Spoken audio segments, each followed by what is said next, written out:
কি ভাবছো বলো তো, সকাল সকাল কি করছি? আরে তোমাদের প্রিয়াঙ্কা কতটা কিপটে তোমরা কি আজও বুঝতে পারলে না?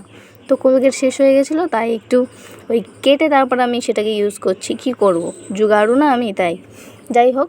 এটা সবাই মানে সব মধ্যবিত্ত বাড়িতে এটা হয়েই থাকে। সকালবেলা ব্রাশ করছি, তারপরে দেখছি বোন এখানে রান্না বসিয়ে দিয়েছে। মা আজকে বাড়িতে নেই, সকাল সকাল মা বাড়িতে চলে গেছে। আমি সকালে চাটা আগে কমপ্লিট করছি খেয়ে, আর গলাটা একটু কেমন কেমন করছে, সেটা একটু অ্যাভয়েড করো। তারপরে বিছানা গুছিয়ে আমি একবার রান্নায় চলে এসেছি। এখানে রান্না করেছি পেঁপে দিয়ে ডাল, আর একটা স্পেশাল জিনিস আজকে রান্না করব, সেটা হচ্ছে তোফু। তো আমি অনেক শুনেছি তোফুর ব্যাপারে, ছোটোবেলায় খেয়েছিলাম, সেরকম বুঝতাম না। এটা দেখছি পুরো মাছের মতো, মানে আর্টিফিশিয়াল মাছ। তো চলো, এটা ভেজে নিয়েছি, এবার দেখি কেমন লাগে খেতে।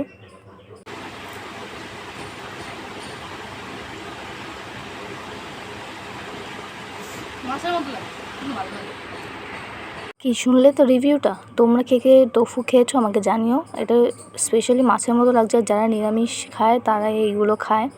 তো মাছের ফ্লেভারটাও তারা পেয়ে যাচ্ছে। যাই হোক, কী দিয়ে বানানো আমি জানি না। তো তারপরে দুপুর না, এটা সকালবেলায় আগের দিনই চিকেন রান্না ছিল, সেটা আমি খেয়ে নিলাম। তারপরে রেডি হয়ে গেছি, আজকে দিদাবাড়ি যাব।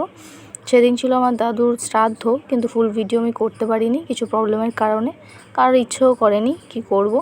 তো এখানে সবাই বসে আছে, আমি রান্নার জায়গায় বসে আছি। তো আমার ভিডিওগুলো তোমাদের কেমন লাগে অবশ্যই জানিও। দেখা হবে পরের ভিডিওতে।